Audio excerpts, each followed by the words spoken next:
uSpotify usuna more than 2 years kumaskandi wenza iy'mangaliso.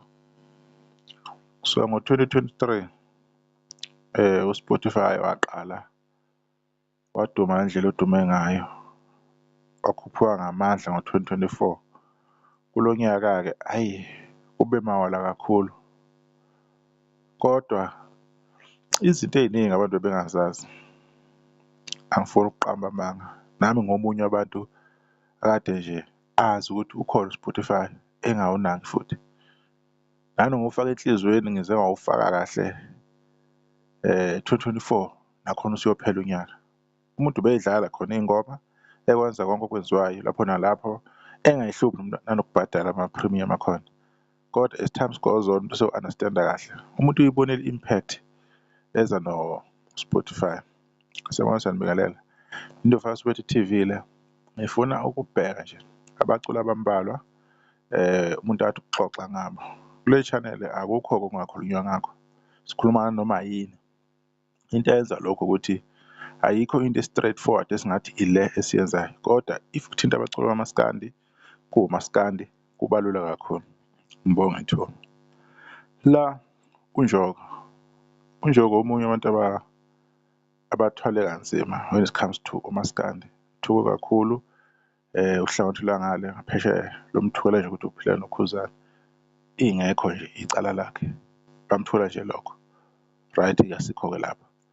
UNjoko ukhiphe umsebenzi last year December, ehamba kwenye ingoma ehamba noShenga Sihlala Nkosi, kunengoma ethi no-Capitec lapho. So lowo msebenzi loyo ngiyacabanga ukuthi maybe awufikanga ezingeni uNjoko ayefuna ukuthi ufike kuwo, okwaze kwatriggerisha uNjoko ukuthi akhiphe isingle ethini, Umamemeza. Leyo single leyo yamenzela omkhulu umsebenzi uNjoko, yadlala enkulu indima both online nasemcimbini nje uNjoko. Ngiyakhumbula uNjoko wazoba khona nakwi-event kaKhuzani ethi 15 years celebration of the Blue Nation eseCarnival City ngeyi-2022 zika-March 2025. Right, asikho-ke lapha. Ngifuna nibuke lapha lezi namba ey'kanjalo zikanje, angithi nayibona. Buka ama-monthly listeners. Ngifuna i-obsession ekhona ngama-monthly listeners ukuthi ikanjani. Ama-monthly listeners ashintsha every 24 hours depending ukuthi-ke kuhamba kanjani umculi nomculi, kodwa a-update-eka each and every 24 hours. Uma ubuka ama-monthly listeners nalo msebenzi kanje odlulile, ungathini? Ungayitshela ukuthi mhlawumbe hhayi khona into ethize, akunanto ethize wrong. Abantu uma besayithandile ingoma ethize ngawe or izingoma ezithize ngawe belokhu beyidlala bey'phindaphinda, ngaleyo ndlela leyo abantu-ke babuka bebaningi. Right, nayo ingoma kaNjoko ethi Uyisela yenza kahle kakhulu, more than 2 million ama-streams. I-remix yakhona futhi ikhona, uyabona ukuthi wenza kahle kanjani. Before nje kumthatha isikhathi ukuthi ahlanganise i-million, lethi ngehlula enye ingoma ethatha isikhathi kodwa yagcina ingenile. Buka-ke after that-ke sekulula nje athola ama-million, simple. Uyabona ukuyimisela nanokuthi ubheke isikhathi ukuthi uzokhipha siphi isikhathi ne-timing kwamsiza kakhulu. Uma uthi uyahamba uza kuphi? Uza kuMfowabo Msezane. UMfowabo Msezane cela ubuka ama-monthly listeners 369,000 ama-monthly listeners. Kodwa if ubuka leyo number leyo emsebenzini wakho omusha osuna more than 4 weeks, surely kumele kube ne-million ey'ngomeni zakhe. Angiliboni, angisho ukuthi alikho, angiliboni. Kulezi ngoma lezi ezithrendayo ziwu-10 sezizonke, kodwa ngithatha lezi eziwu-5 ukuze kubonakale into ingabi into kakhulu engizoyichaza kuze kube ngathi mhlawumbe ngiyanhlanhlatha. Isele kancane le ngoma edumile lethi KuKwandlwane, ihamba kahle laphana ku-YouTube, ina-1.4 million and counting. Uyabona ukuthi lento ihamba kanjani. UMfowabo Msezane udlula abantu abaningi ngama-monthly listeners, kodwa kule 4 weeks le 370,000 yabantu isihlulwa umtholisa i-million more than 4 weeks. Izinto ezinjengalezo enginokukhuluma ngazo ukuthi sometimes ama-monthly listeners asho ukuthini, amele ukuthi abantu abalalela kakhulu ingoma abangenayo be-check i-profile yakho. Izinto ezinjengalezo engisuke ngifuna ukuyi-understand. Yabona enye ingoma ukubani 224,000 kodwa buka ama-monthly listeners, kumele ngabe kude kakhulu le ngoma, right? Uma sibheka lapha uNhloso Khoyela akanazo iy'ngoma ey'ningi, ama-monthly listeners wakhe 675,000. Udlula angazi amaqhawe amangaka akamaskandi adumile anemlando, uwadlula kabuhlungu nge-monthly listeners. Mawuthi uyabheka emsebenzini wakho odlule, Idliso 2 nenye ingoma ethi Idliso zikhuphuke ngoba sekukhuphuka lena ethi uNicodemus, okuyiyona eqoqa bonke laba bantu laba, ina-more than 6.4 million. Ngiyacabanga le ngoma iphume kulo nyaka cause zimbili manje iy'ngoma ey'phostekile nalapha ku-YouTube, ugcina ungasazi ukuthi yiphi-ke ngampela phela kuyona ingoma. Kodwa-ke into yami la 6 million wengoma ehamba phambili lapha noNhloso Khoyela 675,000 ama-monthly listeners, and ingoma yakhe ngithanda ukukholwa ukuthi iyalo nyaka. Uyabona ukuthi iyakhwalifya le nto, it makes sense, maybe le ngoma isina-more than 5 months, kodwa buka ikhuphuka kanjani. Lezi zinto-ke mina when it comes to Spotify zingidida ukuthi abantu babuka kanjani ama-monthly listeners nomsebenzi womuntu osuke u-online u-stream-a ukuthi kuyahambisana yini indlela osuke kukhulunywa ngayo, noma ama-monthly listeners just a number, ayi-reflect kuma-streams. Yilokho okungidida kakhulu. I-track number 4 yayibona ukuthi kanjani, 568,000, number 5 166,000. Uyabona ukuthi kuhamba kanjani, futhi ama-monthly listeners astika kakhulu engomeni ethize le asuke eyiphusha, nalezi ezinye bese ziyabhenefitha ukuthi vele ngoba sesiyi-check-ile ingoma yakho ethize, ake sihlole nezinye iy'ngoma. Nkosi yamagcokama, wabona ama-monthly listeners wakhe 268K. Siyamazi uSicebo Shahle kakhulu, u-talented, uyacula lo mfowethu and iy'ngoma zakhe y'hambe phambili isikhathi eside. Kodwa nje kuma-popular songs u-6 to 10 ngenzeka ukuthi amanye ama-results ahlukile, kodwa ngiveza lezi abantu alokhu bey'dlala, uyayibona ukuthi zona ihamba kahle. Kodwa-ke uma umqhathanisa nabanye abantu aba-monthly listeners, does it make sense to you ukuthi uSicebo ebe nama-monthly listeners amangaka? Kumina khona lapho kushayisana khona, kodwa not ukuthi ama-calculations are-wrong yini ngokwa-Spotify.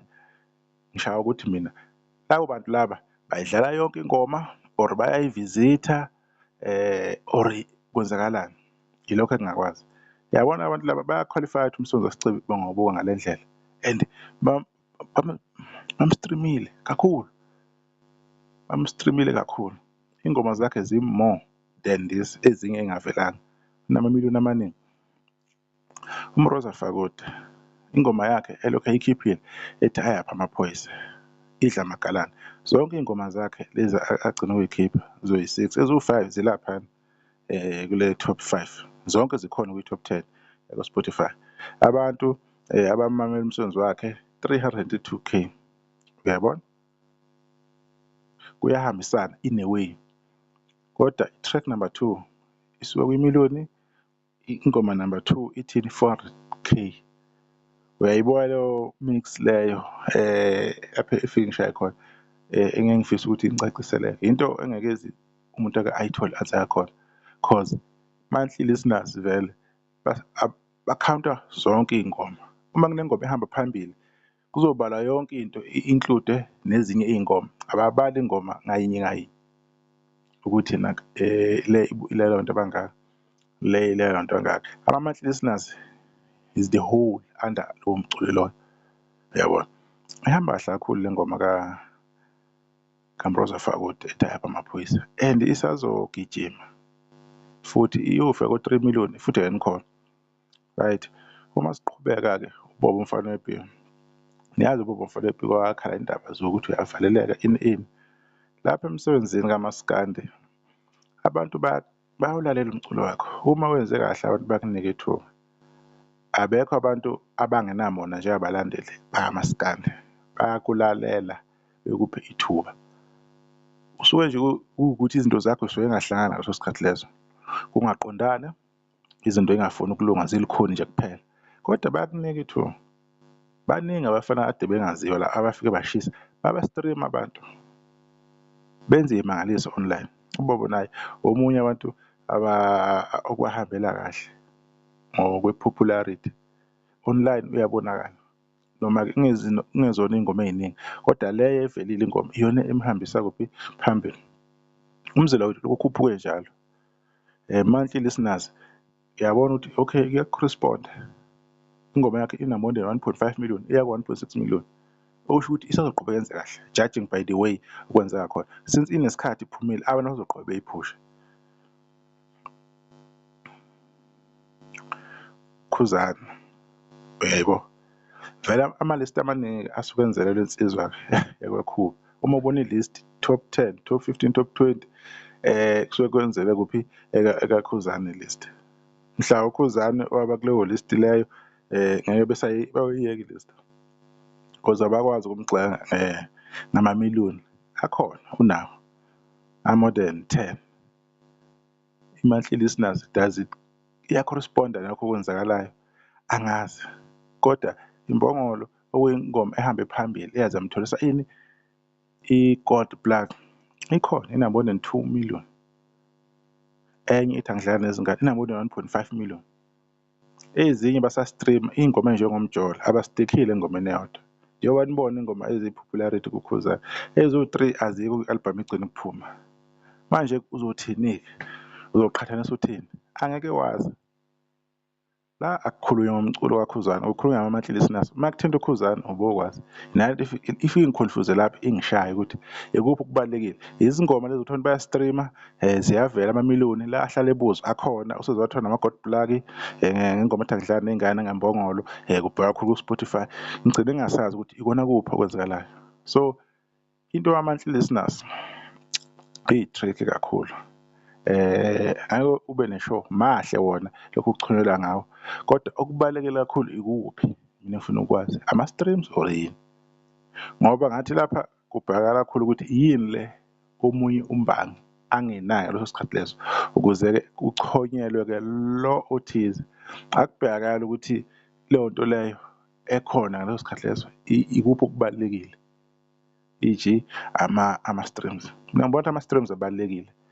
Kuhle futhi noma ama-monthly listeners akhuphuke, abantu abazolela ingoma yakho, but the most important thing yiyo le ndaba yama-streams, because iwona akubeka phambili, akubeka phezulu. UNhloso uzo-collector nje lapha i-plug yakhe, I'm sure isikhona, uzoyiveza mhlawumbe ngekudala. Idliso nalo kanjalo liza kahle kakhulu. Yizo zonke izinto engifuna ukuthi sikhulume ngazo lezo, kodwa-ke indaba ilapho bekukubheka nje abaculi nje abathize. Bakhona omenzi abenza kahle kakhulu, uLimit, oMafikizolo, Mshini Wemali benza kahle kakhulu, o-SK, oSminoff, baningi benza kahle kakhulu. Bekukubheka nje kulabo ukuthi kahle kahle bathi what is that thing efuna abantu kangaka, ama-monthly listeners or ama-streams, because mina cabanga ukuthi mina okubalulekile ama-streams ilokho okukhuphula umuntu kumbeka ebalazweni. As much as kukuhle phela umuntu if engakhuphuka kubona ukuthi abantu abamlalelayo bangakanani, just ukuboosta nje i-profile yakho umuntu, kodwa nje other than that nje bekuyilokho nje, bekukubheka nje bafisa ukuthi abanye benze kanjani laphana online, nabakade bengalitholi ithuba ukuthi bevele online sebekuphi, and impact ekhona emsebenzini wabo nanokuvelela sekubabeke kulephi izinto. Bekuyilokho nje, ngiyabona. Sahle sodibana kuzayo.